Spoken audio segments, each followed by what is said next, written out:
Apa kabar semuanya? Nah, di sini kita masuk ke mata kuliah Web Business 1. Apa sih yang kita pelajarin di mata kuliah ini? Nah, yang kita pelajarin yaitu bagaimana cara kita membangun sebuah project website menggunakan framework Coordinator. Nah, framework Coordinator ini kita gunakan dengan alasan karena lebih ringan dan mudah dipelajarin serta referensi yang sangat banyak. Jadi terdapat forum-forum di internet yang membahas tentang coordinator ini. Nah, untuk desain kita menggunakan framework Bootstrap. Kenapa kita harus menggunakan dua framework? Dikarenakan coordinator sendiri adalah framework PHP sehingga lebih fokus kepada logic. Sedangkan desain kita handle menggunakan framework CSS yaitu Bootstrap. Nah, si Bootstrap ini sudah include HTML, CSS, dan JavaScript. Dan yang kita download adalah template-nya yang versi yang sudah di-develop sehingga memudahkan kita dalam membangun project websitenya kita supaya lebih responsif dan mudah kita terapkan. Nah, apa sih yang konsep dari coordinator ini sendiri? Nah, konsep coordinator yaitu MVC. Jadi ada model, view, dan controller dalam membangun sebuah project websitenya kita. Jadi apa yang kita bangun itu bisa dilanjutkan oleh programmer yang lain dikarenakan struktur yang sudah jelas. Dikarenakan setiap bagian itu punya tugasnya sendiri-sendiri sehingga tidak menjadi satu file gitu. Nah, untuk controller ini fungsinya yaitu mengatur data, request dan respon data itu sendiri. Kemudian model yaitu bagaimana cara kita mengambil data di database dan mengembalikannya ke controller.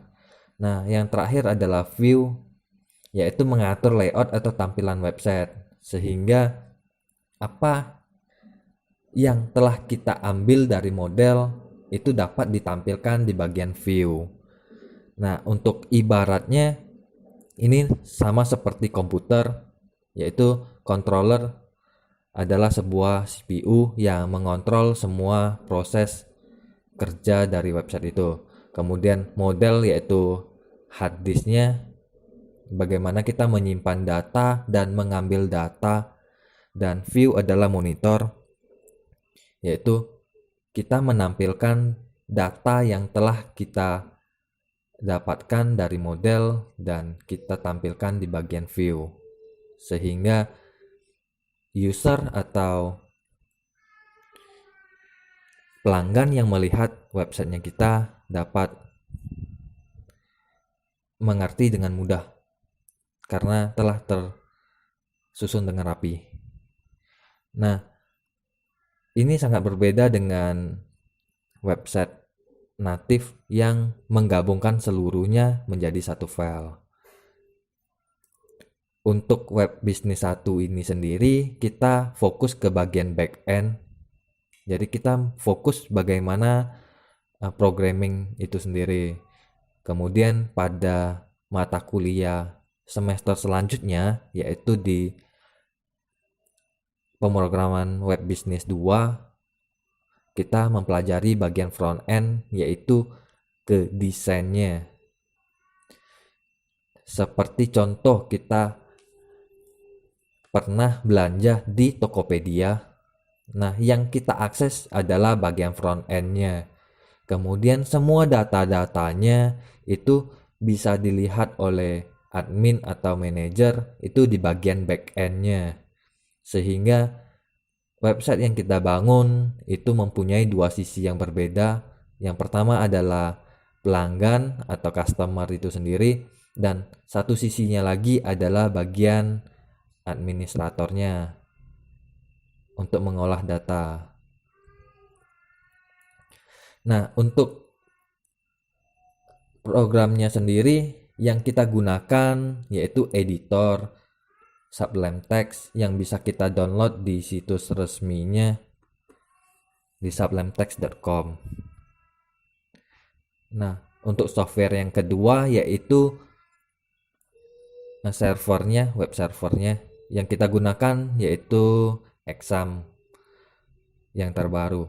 Nah, untuk Exam sendiri itu adalah gabungan dari beberapa program yaitu Apache, MySQL, PHP, dan Perl digabung sehingga kita tidak perlu menginstal satu persatu program tersebut.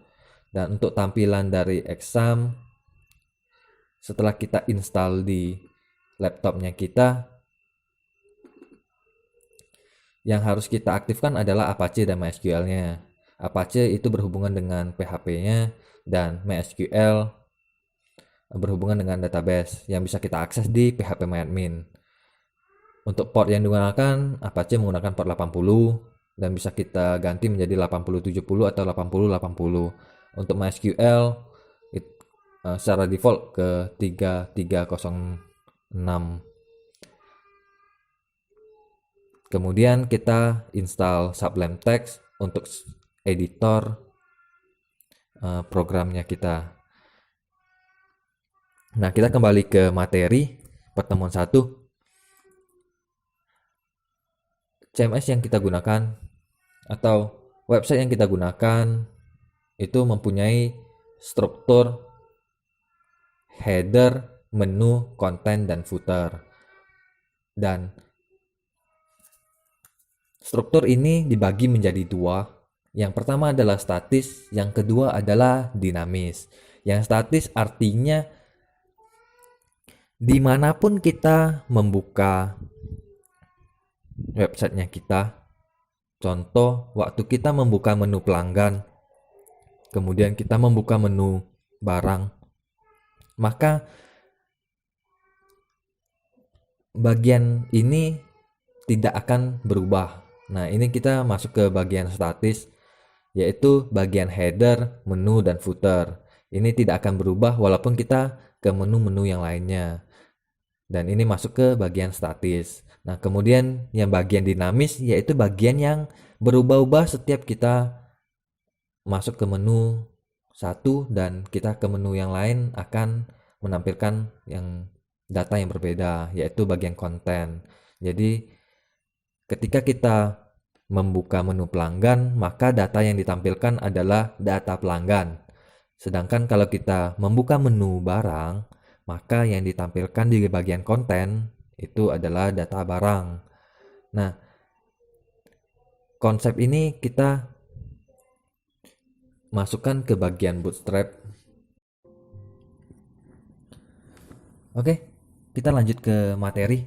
Setelah kita download editor dan web servernya, yang harus kita download lagi adalah framework PHP itu sendiri dan framework Bootstrap. Nah, framework Coordinator itu bisa kita download di coordinator.com. Versi yang terakhir yaitu versi 4. Nah, kita bisa download di sini dan oke aja. Nah, kemudian untuk Bootstrap yang kita download adalah versi developnya yang sudah menjadi template sehingga lebih mudah kita develop. Di sini saya menggunakan template Kialab free Bootstrap untuk admin. Jadi di sini ada dua versi. Yang versi yang pertama adalah bagian front end-nya. Nah, yang versi yang kedua adalah bagian back end-nya atau bagian admin seperti yang kita pelajari di sini. Nah, kita download saja. Nah, untuk hasil downloadan sudah saya sertakan di materi kuliah kita di Web Business 1 di folder tools. Nah, di sini saya sudah sediakan coordinator dan dua template. Nah, yang template yang kita gunakan adalah yang Kialab. Nah, di sini kita ekstrak dua framework tersebut, kita ekstrak coordinator, kemudian kita ekstrak Bootstrap itu. Kita ekstrak. Nah, kita tunggu hasil ekstraknya. ketika kita menggunakan web server Exam, kita install di C, maka website yang kita bangun kita letakkan di bagian C. Kita masuk ke web server Exam. Nah, di sini ada folder htdocs. Nah, kita mengcopy project atau extract yang sudah kita extract dari coordinator, kita masukkan ke bagian htdocs. Nah, kemudian kita paste. Nah, kita tunggu sampai selesai. Nah, di sini kita fokus ke bagian coordinator ini sendiri dulu. Setelah kita sudah mengetahui bagaimana cara kerja dari coordinator, baru kita memasukkan framework CSS ini, sehingga mahasiswa dan mahasiswi bisa mengerti perbedaan kedua framework ini. Apa sih bedanya gitu. Nah, untuk proses pemindahannya itu masih menggunakan nama folder, coordinator, kemudian versinya berapa gitu. Nah, yang harus kita lakukan pertama adalah mengubah namanya. Yang mau kita bangun di sini adalah project e-commerce, sehingga kita mengganti namanya menjadi e-commerce seperti berikut. Nah, kita rename, kita ganti jadi e-commerce. Nah, oke. Nah, di sini saya sudah punya yang e-commerce, sehingga saya buka yang sudah ada aja. Nah, untuk pertama kali setelah kita ekstrak, yang kita dapatkan adalah application, system, dan user guide, dan beberapa file yang lainnya. Nah, di sini kita fokus ke bagian application. Kemudian konsep yang kita pelajarin tadi, yaitu controller, model, dan view, itu letaknya ada di application ini. Nah, kita kembali ke materi. Setelah kita ekstrak coordinator dan ekstrak template bootstrap, proses selanjutnya kita pindahkan ke web server Exam di folder htdocs. Kita kasih nama e-commerce. Nah, proses selanjutnya yang harus kita lakukan adalah konfigurasi. Jadi sebelum kita memulai membangun websitenya kita, proses yang pertama harus kita lakukan adalah konfigurasi. Nah, konfigurasi ini sendiri itu fungsinya untuk kita men-setting websitenya kita agar sesuai apa kebutuhannya. Yang pertama kali kita konfigurasi adalah file config.php, kemudian ada array yang namanya base URL. Di sini adalah nama domainnya. Karena kita menggunakan web server lokal, maka kita tulis localhost /e-commerce. Tetapi ketika mahasiswa atau mahasiswi telah mengupload ke dalam internet, maka kita harus melakukan sewa domain dan sewa hosting. Nah, nama domain yang kita sewa, maka kita masukkan ke dalam sini, base URL. Contohnya, kita melakukan sewa dengan domain bukalapak.com, maka kita harus tulis base URL-nya http kemudian /2 bukalapak.com itu sebagai base URL-nya. Nah, kemudian hosting adalah tempat kita menaruh websitenya kita. Semakin besar ukuran websitenya, maka kita harus menyediakan tempat hosting yang sesuai dengan websitenya kita. Nah, untuk membuka file config.php, kita menggunakan editor Sublime Text yang telah kita install. Kita buka Windows. Nah, di sini ada program yang namanya Sublime Text. Kita buka. Untuk pertama kali kita buka Sublime Text, kita harus membuka foldernya terlebih dahulu. Kita klik file, kemudian open folder. Nah, kita cari di mana lokasi dari projectnya kita. Kita buka web servernya Exam, kemudian kita buka htdocs. Nah, di sini ada project e-commerce-nya kita. Kemudian kita klik select folder. Jadi kita pilih dulu e-commerce-nya. Kemudian kita klik button select folders.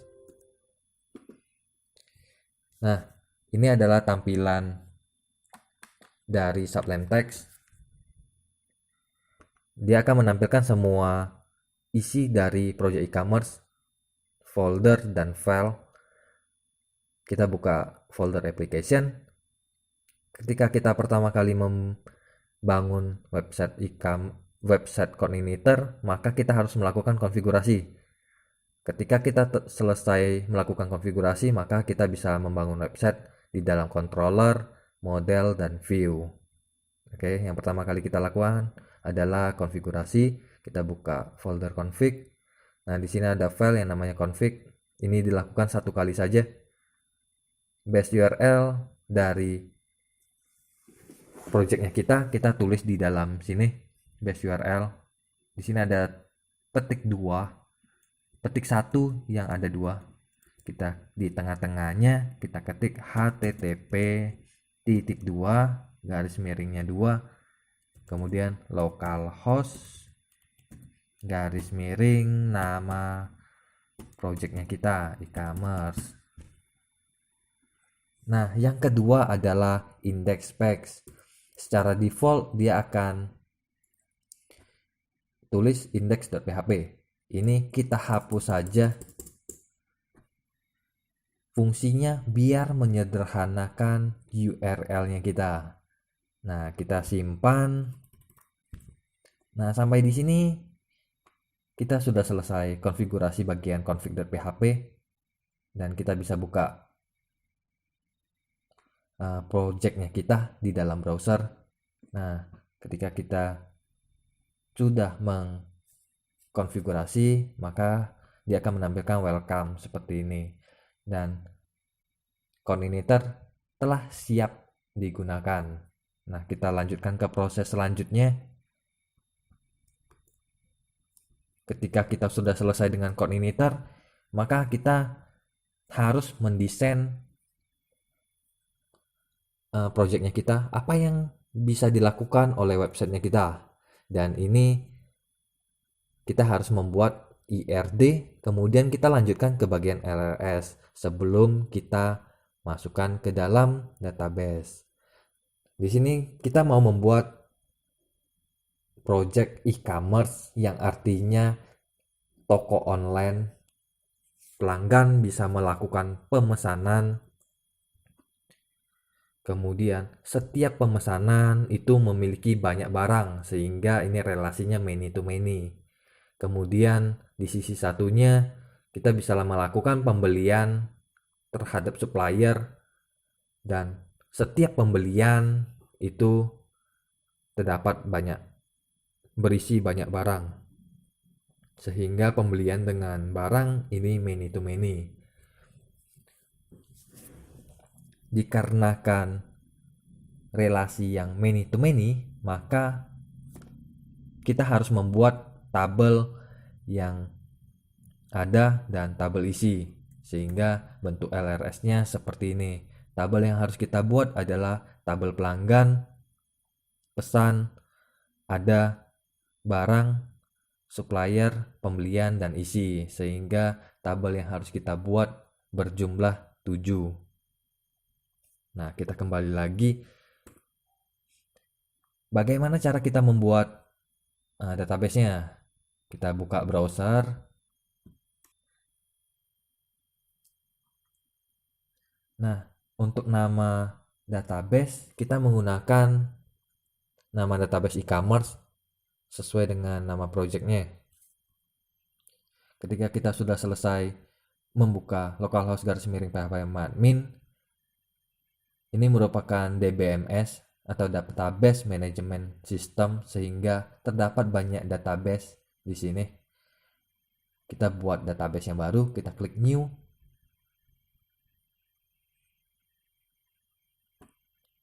Nama database-nya e-commerce. Nah, di sini e-commerce. Kita nggak usah berubah, kita langsung aja klik button create. Nah, database e-commerce telah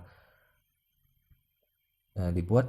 Selanjutnya adalah kita membuat tabel sesuai dengan LRS.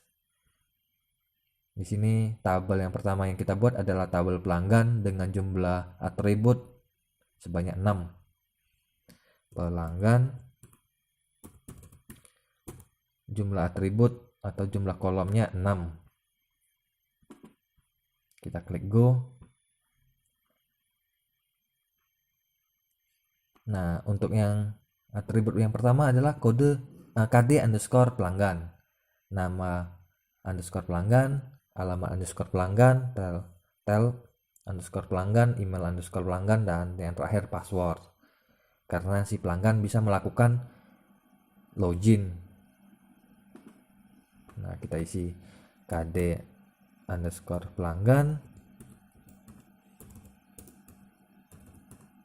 Kemudian yang kedua adalah nama underscore pelanggan.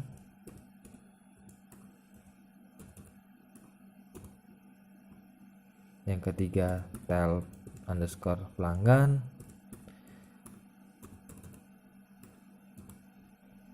Alamat underscore pelanggan.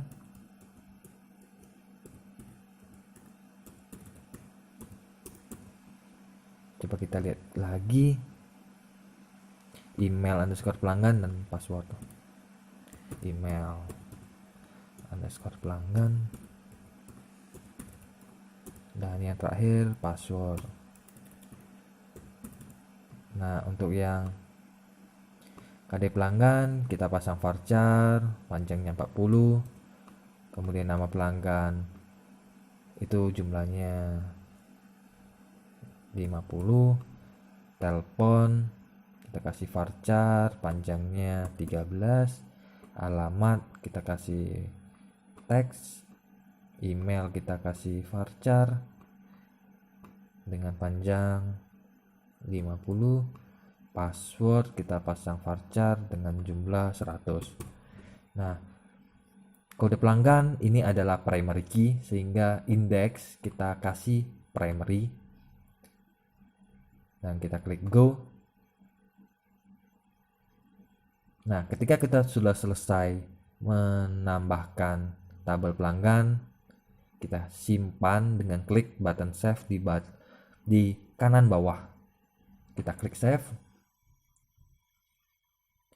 Nah, ketika sudah selesai, maka dia akan menampilkan tabel pelanggan. Nah, ketika kita selesai membuat tabel pelanggan, nah kita lanjutkan ke tabel-tabel yang lain sesuai dengan LRS. Nah, LRS-nya bisa kita lihat di materi pertemuan 1. Nah, seperti berikut. Jadi kalau yang tadi kita buat tabel pelanggan, selanjutnya tinggal dibuat saja tabel pesan, ada barang, isi, pembelian, dan supplier. Nah, selanjutnya setelah kita selesai buat database, kita kembali lagi ke bagian konfigurasi. Jadi ketika kita membuat database-nya namanya e-commerce, maka nama database harus disimpan di dalam konfigurasi websitenya kita. Nah, kita buka autoload di config. Jadi kita kembali lagi ke editor. Nah, di sini ada file yang namanya autoload. Nah, kita klik. Kita scroll ke libraries. Nah, kita lihat kembali ke materi. Nah, libraries ini array-nya database, form validation, dan session. Nah, fungsinya biar websitenya kita bisa terhubung ke database. Untuk form validation ini fungsinya biar waktu kita mendesain tampilannya itu terdapat validasi. Contoh, ketika saya mengisi pembayaran, maka saya harus mengisi dengan numerik atau angka. Ketika saya mengisi dengan huruf, maka dia akan menolak untuk disimpan. Nah, itu fungsi dari form validation. Kemudian session ini fungsinya untuk menyimpan sementara. Contohnya waktu kita login, maka username-nya akan disimpan. Sehingga waktu kita login selanjutnya, sehingga kita masuk selanjutnya, maka kita tidak perlu login. Contohnya waktu kita login di Facebook, ketika kita telah pernah login dan kita tidak logout, maka kemudian hari kita buka Facebook lagi, kita tidak perlu login karena sesinya udah tersimpan. Nah, di sini ada helper yang kita tambahin adalah URL, form, dan download. Dan kita isi di dalam autoloadnya kita di libraries tadi itu database form underscore validation, kemudian yang terakhir session. Nah, selanjutnya kita ke helper, kita tambahin form, URL, dan download. Kita simpan. Nah, kita kembali lagi ke materi. Ini untuk terbalik nggak masalah, yang penting penulisannya benar. Selanjutnya kita buka database.php, kita setting nama databasenya sesuai dengan database yang kita buat tadi. Kita kembali lagi ke Sublime-nya, kita buka file database, kita scroll paling bawah.